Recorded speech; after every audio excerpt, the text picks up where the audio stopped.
For the saddlery badge, we're going to be going, I'm going to be taking you through boots. So I've had a delve through my boot box, so we can talk about some. I haven't got everything that's available, but I've got quite a few. So we'll start with these, which are your standard sort of everyday work boots, known as brushing boots, and they come with straps, either just one strap like that, or you get double strap versions, and I'll put both of those on to show you. And that's to protect the horse when it's working, in case it knocks its legs together, which is called brushing. So like I say, used for schooling, hacking, general working, and if you were lunging, you'd need to have a set of 4, you'd need 1 on each leg for lunging. And then we move on to these, which tend to be more show jumping, tend to be used more for show jumping. These are open fronted tendon boots. Again, I'll put these on to show you which way they go. But the idea is that the front of the leg just has the straps. So if the horse knocks a fence, they can feel it, but still has protection for them as well in all the sort of the vital areas. That's a newer version. That's a more old-fashioned one, and I'll talk about those later. These are fetlock boots, which go on the hind legs for jumping. So the open fronted tendon boots would go on the front legs, and these just protect basically the fetlock area. And again, there's the old fashioned with the thin straps, and then the more modern, which have got the big elastic straps. Overreach boots, a couple of types, which are for when the hind foot comes forward and catches the heel of the forefoot. So they go around the feet. We'll put those on.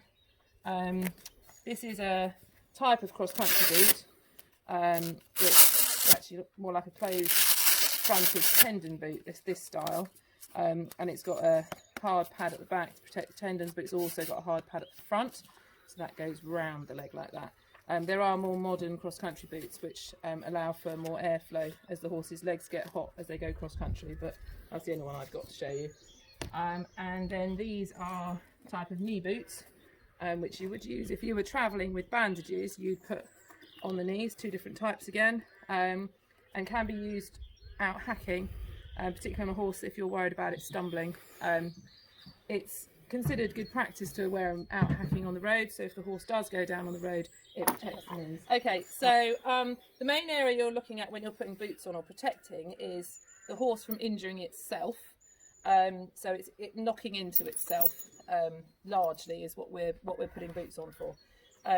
So with the brushing boots, they always have a pad down the inside, which is narrow at the top and wider at the bottom. And the idea is that the wider bit goes to the bottom and protects the fetlock, and this runs up the inside of the leg. So I'll show you this one to start with.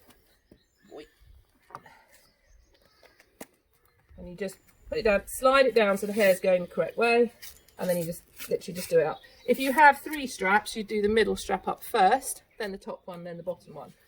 So you can see that we're protecting from below the knee and down. So the idea is the boot doesn't restrict the horse's movement at all, but protects him from knocking this leg with this leg. So that's the sort of standard, just the single strap.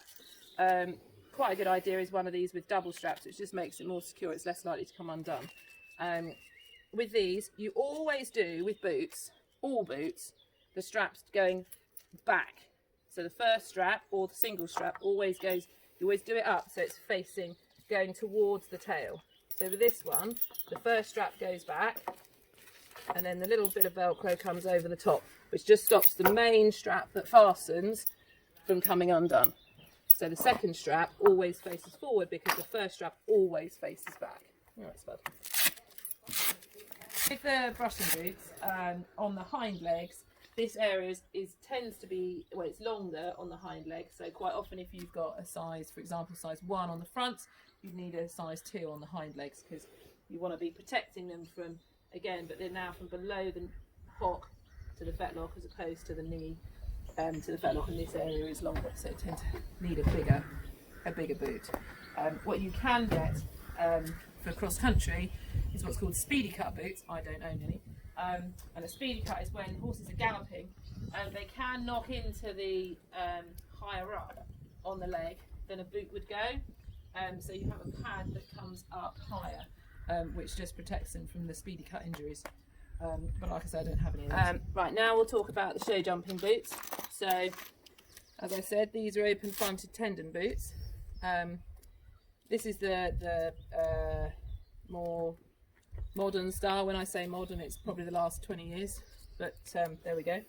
And again, they go in the same area. So this goes down the back of the tendon. So this pad here comes here in case they strike into the back of the tendon with a hind foot. And obviously that would cause a lot of damage, much more likely to happen when they're jumping. And then this goes down the inside. So as you can see, there's marks where the pony before him, actually, he's never worn these, has brushed on that inside strike pad. Again, run it down so it's all facing the right way.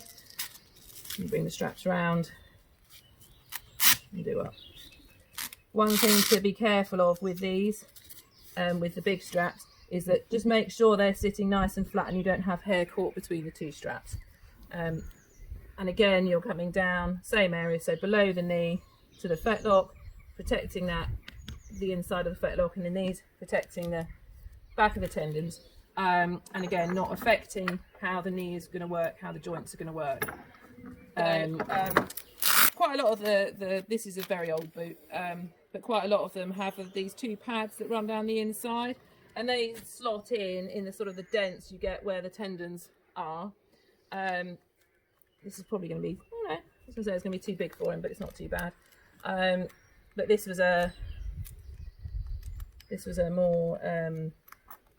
of more the original design of tendon boots. They come in leather. I couldn't find my leather ones because I haven't used them for such a long time.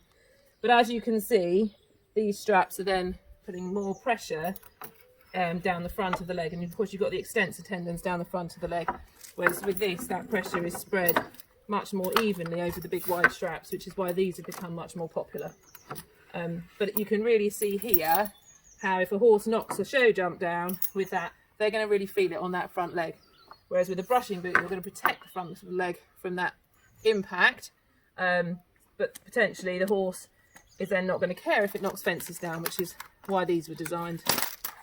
So for the hind legs of your show jumping boots, you have these which are called the fetlock boots. This might be a bit big for him, but we'll try it. This again is the more modern style, and it just slots around, and again you slide it down so the hair's going in the right direction. It comes round and then it goes down like that, and again the strap's always facing the back. Actually it's not too bad a fit on him, but the idea is you're just protecting the inside of that fetlock from striking from the other foot. So that's the more modern design. You're not actually allowed to use this design in young horse classes because they pinch very slightly at the back of the leg, making the horse flick its legs up more. So for young horse show jumping classes you need more this design, but in neoprene, not leather. So it's a much softer boot. This is the more old-fashioned boot, and again I've got the wrong leg. Not sure where the other one is, but that again goes down the inside and comes round and does up like that. As you'd imagine, I'm not going to show you on that leg, but that's that. So again, you can really see the stripe pad for the... Okay, on to Overreach boots. These come in various shapes and sizes and various different designs. So the traditional one is your rubber, what used to be called bell boots. You can get these that pull on. I don't own any of those because they're a nightmare, but what you do is you flip them inside out, lift the foot up and pull them over the foot. But they don't tend to be used as much these days. So they go around the pastern. So they go around the pastern like that. And the idea being that you are protecting the heel and the base of the shoe from a strike from the hind leg. So when the horse overreaches. You might think these are a very gaudy colour, you're quite right. Quite useful if you're using them to turn out, to stop your horse from pulling its shoes off. I recommend bright colours because then when they pull them off in the field you can find them again. So my turnout boots have always been fluorescent pinks and greens and things. Okay, so again, you can get Overreach boots in neoprene, which are these. they quite often have this lump at the back which sits in the just inside here. The idea being that it stops the boot from turning round. Personally, I'm not convinced they work desperately well at stopping them turn. It's a little bit small for him actually, but you again, first straps go backwards and then those go over. So these are actually a medium, which you would have thought would have fitted him, but actually they're a bit small. But he doesn't wear Overreach boots. These are ones I just had in stock. So that's how they go. They're quite useful if you've got a horse, quite often if they're clipped or if they've got very fine skin, because actually the rubber ones can rub the back of the pastern and cause them to go quite sore. So if you are using them regularly, you might find that actually you need to have the neoprene ones, or you can have rubber ones like this with fluff involved. So that one was a bit small. The pink one actually fitted quite nicely, and this one will be too big for him. So just to show you, so you don't want these to be too big because they can trip them up, because they can tread on the back if you go around the other side. Yeah. So you can see here that because it's actually too big, if he were to tread on that section there, he could actually trip himself up. So, you know, a reason not to have them too big. If they're too small, they don't actually cover. I'll put this one back on, which is too small. You can see that although it's just about protecting the heel, it's not actually protecting this part of his foot. So as he lifts his foot up, like that, as the hind leg comes forward, Jodie. As the hind leg will come forward, this area isn't being protected. What you want is the boot to be big enough that it falls down as the leg comes up. It's covering this area here. Okay, so two different types of knee boots. These might be a bit big for him, but we'll give it a go. So we'll start with this one. This one only has one strap. Oh boy. So you position it so the pad goes over the front of the knee. It's a bit elasticated, this strap. So I'll just pop it in. In this case, the buckle always does up on the outside of a knee boot. So this is where one of the strap would go. You'd be doing it up going forward. When you're doing up straps going backwards, the idea is you're not pushing the tendons round the wrong way as you do the boot up. Obviously we haven't got tendons to worry about up here.